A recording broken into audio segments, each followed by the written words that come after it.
اعوذ باللہ من الشیطان الرجیم بسم اللہ الرحمن الرحیم الحمد للہ رب العالمین اللہم صل علی محمد و آل محمد۔ دوستو، آج ہم 26 آیتوں میں سے ایک اور آیت کے بارے میں بات کرنے جا رہے ہیں۔ آپ کو یاد ہوگا کہ کچھ لوگوں نے 26 آیتوں پر قرآن مجید کی اعتراض کیا اور یہ کہا کہ ان آیتوں سے دنیا میں نفرت پھیلتی ہے، آتنکواد پھیلتا ہے، گھرنا پھیلتی ہے، اس لیے ان آیتوں کو ہٹا دینا چاہیے۔ پھر ہم نے جب ان آیتوں کو غور سے دیکھا تو ہمیں تو کوئی ایسی چیز اس میں نظر نہیں آئی۔ ہو سکتا ہے آپ یہ کہیں کہ آپ کا ویو بائسڈ ویو ہے، آپ تو جانبدار بن کر کے یہ باتیں سوچ رہے ہیں، کیونکہ آپ ایک مسلمان ہیں، اس لیے آپ کو اس میں کوئی برائی یا عیب نظر نہیں آتا۔ لیکن فی الحال جو ہم آپ کے سامنے گفتگو کرنے جا رہے ہیں، اس میں بغیر کسی پارشیلٹی کے کھلے دل اور دماغ سے ہم آپ کے سامنے بات کریں گے اور دیکھیں گے واقعی کیا ان 26 آیتوں سے نفرت پھیلتی ہے یا نہیں۔ انہی آیتوں میں سے ایک آیت آج میں نے اس ڈسکشن کے لیے چنی ہے، اور وہ آیت ہے سورہ نساء کی آیت نمبر 56، یعنی چیپٹر نمبر 4 اور ورس نمبر 56۔ میں اس آیت کو آپ کے سامنے پڑھتا ہوں، پھر ہم کھلے دل سے، کھلے دماغ سے اس بارے میں بات کریں کیا اس سے آج نفرت پھیلتی ہے۔ اگر پھیلتی ہے تو دیکھا جائے گا پھر کیا کرنا ہے۔ آیت اس طرح سے، ان الذین کفروا بآیاتنا سوف نصلیہم نارا۔ جو لوگ ہماری آیتوں کا، یہ کون کہہ رہا ہے؟ اللہ کہہ رہا ہے، جو لوگ ہماری آیتوں کا انکار کرتے ہیں۔ اب یہ لفظ آیتوں دھیان رکھیے گا، اس پر ہم بات کریں گے، میں پھر سے دہرا رہا ہوں۔ جو لوگ ہماری آیتوں کا انکار کرتے ہیں انہیں ہم بہت جلدی ہی جہنم میں یا آگ میں داخل کریں گے۔ کلما نضجت جلودہم بدلناہم جلودا غیرہا۔ جب ان کی کھالیں جل جائیں گی تو ہم ان کی کھالوں کو بدل کر نئی کھالیں ان کے اوپر چڑھا دیں گے۔ ٹھیک ہے، لَيَذُوقُوا الْعَذَابَ، ایسا اس لیے کریں گے تاکہ وہ لوگ اپنی سزا کا مزہ چکھ لیں، پورے طور سے اپنی سزا کا مزہ چکھ لیں۔ ان اللہ کان عزیزا حکیما، بے شک اللہ ہر چیز پر حاوی، غالب اور بہت وزڈم والا ہے، آل وائز ہے، یا جس کو ہندی میں کہتے ہیں بدھی متا والا ہے۔ اب آئیے اس بارے میں بات کریں۔ شاید میں پہلے حصے میں شاید لوگوں کو اعتراض ہو، اسی پہلے پر بات کرتے ہیں کہ جن لوگوں نے ہماری آیتوں کا انکار کیا ان کو ہم جلد ہی آگ میں داخل کریں گے۔ یہاں پر کفرو کا لفظ آیا، ہو سکتا ہے اس سے بھی لوگ بھڑک گئے ہوں کہ یہاں پر تو کافر کی بات ہو رہی۔ اب یہ ہم بات کرتے ہیں، آپ کو سب کچھ بتاتے ہیں اس بارے میں۔ اول تو ہم آپ سے یہ پوچھ رہے ہیں، ایک چھوٹا جواب دیتے ہیں، ایک تھوڑا لمبا جواب دیں گے۔ شروع میں ہی آپ سے پوچھ رہے ہیں، یہ جو اللہ کہہ رہا ہے کہ جن لوگوں نے ہماری آیت کا انکار کیا ان کو ہم جلد ہی جہنم کی آگ میں داخل کریں گے، یہ جہنم اس دنیا میں ہے یا اس دنیا کے بعد آئے گی؟ پہلے مجھے یہ بتائیے۔ تو سارے مسلمان یہ کہتے ہیں کہ جہنم اس دنیا میں نہیں، اس دنیا کے بعد، جسے ہم لوگ آخرت کہتے ہیں، وہاں آئے گی۔ تو جو سزا آج نہیں، اس دنیا میں نہیں ملنے والی، بعد میں کبھی ملنے والی ہے، اس سے اس دنیا میں نفرت اور آتنکواد کیسے پھیل سکتا ہے؟ یہ مجھے کوئی بتائے۔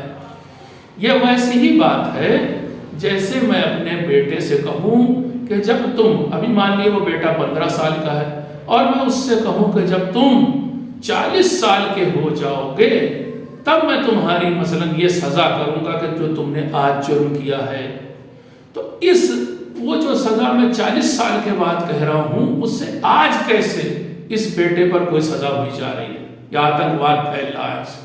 نہیں ہوتا نا؟ سمجھ میں آ رہی بات کہ اس آیت سے اس دنیا میں آتنکواد کی بات تو غلطی ہے بالکل، یہ تو سزا کی بات کر رہی ہے جو کہ آخرت میں ملے گی۔ ایک بات۔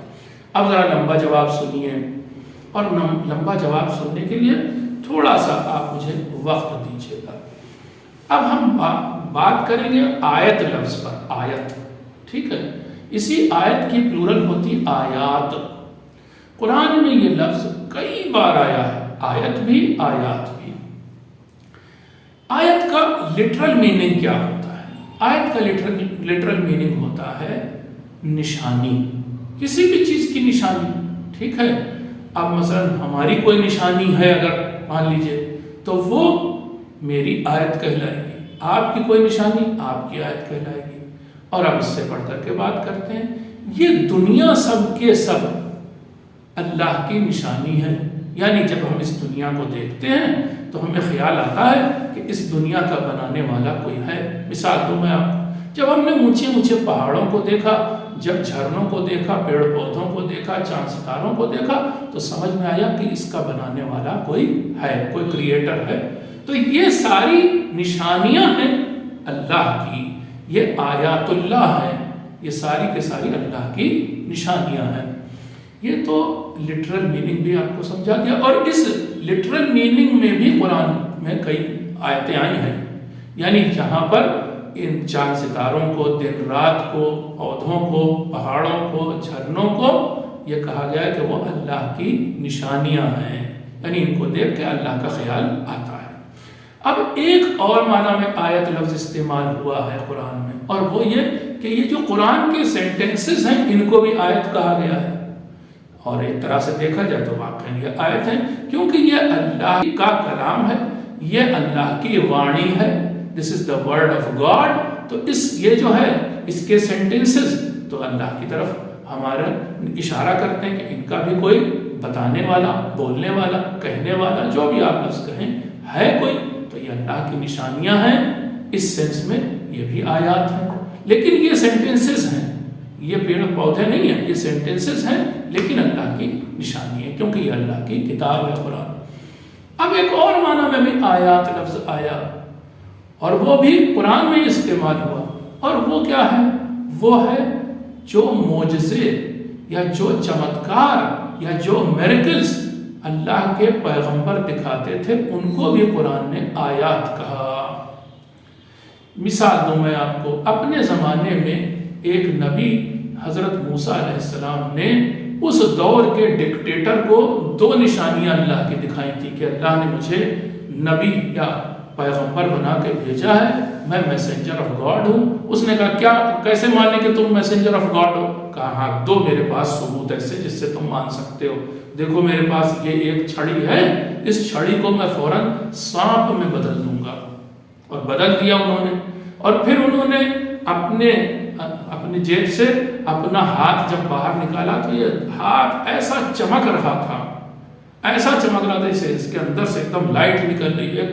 ہم لوگ نہیں جانتے وہ کیا چیز تھی، لیکن قرآن نے اس کو کہا کہ یہ ایک سفید بیضا، ایک سفید لائٹ جیسی چیز تھی کچھ، کہ جو ان کے ہاتھ سے نکل رہے تھے، جس کو دیکھ کے اس دور کے لوگوں نے، اور لوگوں نے، فرعون نے نہیں لیکن اور لوگوں نے مانا کہ ہاں یہ اللہ کے نبی۔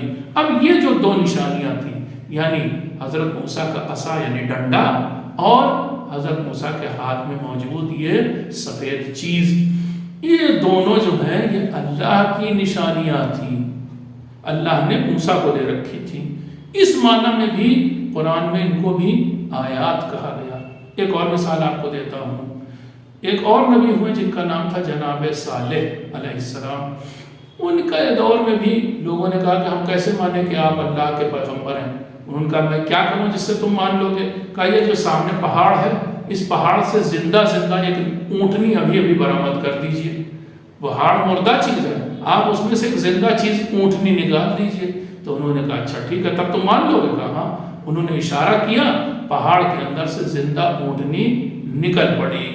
یہ بھی آیت خدا تھی، یعنی اللہ کی ایک نشانی تھی لوگوں کے لیے۔ اور یہ نشانی کیوں تھی؟ تاکہ لوگ یہ مان لیں کہ حضرت صالح علیہ السلام اللہ کے نبی یا پیغمبر ہیں۔ تو تین معنی میں آیات میں نے آپ کو بتایا۔ ایک تو یہ کہ یہ سورج، چاند، ستارے، دنیا کی ہر چیز، کائنات کی ہر چیز اللہ کی نشانی ہے۔ دوسرے، قرآن کے جتنے سینٹنسز ہیں وہ اللہ کی نشانیاں۔ تیسرے، وہ جو چمتکار یا معجزے یا میریکل جو اللہ کے نبی دکھاتے تھے وہ بھی اللہ کی نشانیاں تھیں، اور اس کے لیے بھی یہی لفظ استعمال ہوا قرآن میں، آیات۔ میں دو تین آیتیں آپ کو بتائی دے رہا ہوں، آپ دیکھ لیجیے گا کھول کر کے۔ سورہ طٰہٰ آیت نمبر 23، یعنی چیپٹر نمبر 20 اور ورس نمبر 23، وہاں پر موسیٰ نے جو معجزے دکھائے تھے، یعنی وہی چھڑی اور ہاتھ، سفید ہاتھ، اس کو آیات لفظ کہا۔ پھر اس کے بعد ایک اور مثلاً آپ کو سورہ بتا رہا ہوں، چیپٹر نمبر 53 ورس نمبر 18، وہاں پر حضرت محمد جو جنتوں کی طرف اوپر گئے تھے، جو ان کا ہیونلی سفر تھا، ہیونلی جرنی تھی، اس میں جو نشانیاں اللہ نے انہیں دکھائیں وہ بھی نشانیاں آیات کہی گئیں، جیسے کہ جنت، جیسے کہ جہنم، وہاں گئے تھے وہ ایک رات، تو پھر جو جو چیزیں انہوں نے وہاں دیکھی ان کو بھی آیات کہا قرآن نے۔ پھر اسی طریقے سے سورہ بنی اسرائیل یعنی سورہ نمبر 17 ورس نمبر 59، وہاں پر بھی آیات لفظ جو ہے وہ چمتکار معجزے کے معنی میں استعمال ہوا ہے، تو آپ اس کو خود بھی کنفرم کر سکتے ہیں۔ تو 3 معنی میں آیات لفظ آیا۔ اب ہم پھر سے پلٹتے ہیں اس آیت کی طرف، ٹھیک ہے؟ اب ایک بات اور کہہ لیں پھر پلٹیں گے اس آیت کی طرف۔ اب کیا ہوتا تھا کہ جب اللہ کے نبی یہ معجزے یا یہ چمتکار دکھلاتے تھے، لوگوں نے خود ہی کہا حضرت صالح سے کہ اگر آپ اللہ کے نبی ہیں تو دکھائیے کوئی چمتکار، تو انہوں نے اونٹنی برآمد کر دی۔ اب تو لوگوں کو مان لینا چاہیے تھا نا کہ بھئی اللہ کے نبی، ابھی خود ہی تم نے کہا تھا کہ اونٹنی نکال کے دکھائیے تو ہم مان لیں گے، اور جب اونٹنی نکال کے دکھائی تو اب کچھ ہی لوگوں نے انہیں نبی مانا، لیکن زیادہ تر نے پھر بھی نبی نہیں مانا۔ ایسے لوگوں کو ہم اور آپ کیا کہیں گے؟ آپ بتائیے۔ یہ تو کہیں گے کہ بڑے ضدی لوگ تھے، بڑی ہٹ دھرمی دکھاتے تھے۔ ایسے ہی ضدی اور ہٹ دھرمی دکھانے والے لوگوں کے لیے یہ سارے عذاب، یہ ساری باتیں، انہی کو قرآن نے بار بار کافر کہا ہے۔ کافر کنہیں کہا ہے؟ وہ لوگ، البتہ کافر کے کئی معنی ہیں، میں نے پہلے بتایا تھا ایک ویڈیو میں، لیکن یہاں پر جس کافر کے معنی بارے وہ لوگ کہ جو سچائی کو جانتے ہیں، سمجھ رہے ہیں، اندر سے آواز بھی آ رہی کہ اسے قبول کریں، لیکن پھر بھی اکڑ میں ہٹ دھرمی دکھاتے ہوئے اسے قبول نہیں کرتے، یہ ہیں کافر، جو سچے پیغام کو ضد میں آ کر قبول نہیں کرتے۔ یہ جو آیت ہم ابھی جس کے بارے میں بات کر رہے ہیں، یعنی سورہ نمبر 4 آیت نمبر 56 سورہ نساء کی 56 نمبر آیت، وہاں پر انہی کافروں کی بات ہو رہی ہے۔ میں پھر سے پڑھتا ہوں آپ کے سامنے آیت، ان الذین کفروا بآیاتنا، وہ لوگ کہ جنہوں نے ہماری نشانیوں کا انکار کر دیا۔ اب کون کون سی نشانیاں؟ پیڑ پودے، سورج چاند ستارے والی بات نہیں، یا تو قرآن کے سینٹنسز جو سچے تھے، یا پھر وہ جو چمتکار یا معجزے دکھائے تھے پیغمبروں نے، ان کو دیکھنے کے بعد بھی انکار کر دیا، تب ان کا کیا حشر ہوگا؟ ابھی بھی اس دنیا میں اللہ کوئی سزا نہیں دے رہا، کہہ رہا ہے سوف نصلیہم نارا، فیوچر میں، وہ بھی نہیں امیجیٹ فیوچر میں نہیں، بلکہ ڈسٹنٹ فیوچر میں، آگے چل کر کے، یعنی اس دنیا کے بعد ہم انہیں آگ میں، جہنم کی آگ میں داخل کریں گے۔ اب اس سے مجھے بتائیں کہ آتنکواد کیسے پھیلا جا رہا ہے؟ اگر آپ اپنے بیٹے سے یا کوئی ٹیچر اپنے اسٹوڈنٹ سے یہ کہتا ہے کہ اگر آج تم ٹھیک سے نہیں پڑھو گے تو کل تم فیل ہو جاؤ گے، تو کیا یہ اس سے آتنکواد پھیلتا ہے؟ اور بھی میں مثال دوں آپ کو، مثلا ہمارے اخبار میں اکثر آتی رہتی نیوز کہ صاحب ٹریفک کا اب لا یہ ہو گیا ہے کہ اگر آپ نے ہیلمٹ نہیں پہنا تو آپ کے اوپر اتنے کا فائن ہے پہلی بار میں، اور دوسری بار میں اتنے کا ہوگا، اور مثلا اسی طرح کے اور بھی قانون کہ اگر آپ نے اسپیڈ اتنی رکھی تو اتنا فائن، اور اگر اتنی کر دی تو آپ جیل چلے جائیں گے۔ اب یہ کیا، اس سے آتنکواد پھیل رہا ہے، یہ دھمکایا جا رہا ہے۔ جو لوگ اسے دھمکی سمجھیں وہ بیوقوف ہیں، انہیں تھریٹ اور وارننگ میں فرق نہیں معلوم۔ یہ جو ٹریفک نیم بنائے گئے ہیں یا قانون بنائے گئے ہیں اور لوگوں کو بتایا جا رہا ہے کہ اگر آپ نے قانون نہیں مانا تو جرمانہ بھی ہو سکتا ہے، جیل بھی ہو سکتی ہے۔ اور بھی ایک مثال دوں آپ کو، اکثر ہم لوگ ٹرین میں سفر کرتے ہیں، وہاں پر صاف لکھا ہوا ہے اگر بنا اچت کارن کے آپ نے زنجیر کھینچی تو اس کی سزا کیا ہے، یا تو اتنا جرمانہ یا اتنے دن کی قید یا دونوں چیز۔ تو اب بتائیے یہ اس سے آتنکواد پھیلتا ہے کیا؟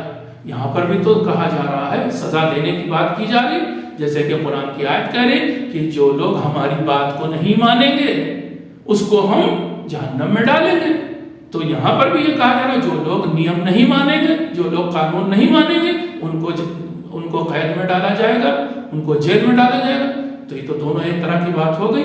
تو اگر اس سے آتنکواد پھیلا تو اس سے بھی آتنکواد پھیلے گا, اگر اس سے نفرت پھیلے تو اس سے بھی نفرت پھیلے گی. لیکن سچی بات یہ ہے کہ نہ اس سے نفرت پھیل رہی نہ اس سے نفرت پھیل رہی. یہ دونوں چیزیں کیا ہیں, وہ اوپر ہیڈنگ پڑی ہوتی ہے. وہ ہیڈنگ کیا ہوتی ہے؟ وارننگ, چیتاونی. یعنی ہم تمہیں وارن کر رہے ہیں کہ اگر تم نے بغیر کسی وجہ کے, جو اچت کارن لکھا ہوتا ہے, بغیر کسی مناسب وجہ کے تم نے زنجیر کھینچ دی, مذاق میں زنجیر کھینچ دی ٹرین کی, تو تمہارے ساتھ ایسا کیا جائے گا. ٹھیک ہے نا. تو یہ وارننگ ہے. ایسے ہی قرآن میں آپ کو دسیوں جگہ وارننگ ملے گی. اس وارننگ کو بیوقوف لوگ کچھ ہیں کہ جو تھریٹ اور دھمکی سمجھ لیتے ہیں, یا اس سے بھی بڑھ کر کے یہ سمجھ لیتے ہیں کہ اس میں آتنکواد پھیلانے کا حکم دیا جا رہا ہے. اب بتائیے ایسے لوگوں کی عقل کو ہم کیا کہیں کہ جن لوگوں کو تھریٹ اور وارننگ میں یا دھمکی اور چیتاونی میں کوئی فرق ہی نہیں معلوم, اور ایسے لوگوں کو ہم کیا کہیں کہ جن کو یہی نہیں پتا کہ اس سزا کو یہاں دینے کی بات ہو رہی ہے یا اس دنیا کے بعد دینے کی بات ہو رہی ہے. میں سمجھتا ہوں میری بات پوری طور پر واضح ہو گئی ہوگی. اپنی خاص دعاؤں میں مجھے یاد رکھیے گا. السلام علیکم ورحمۃ اللہ وبرکاتہ.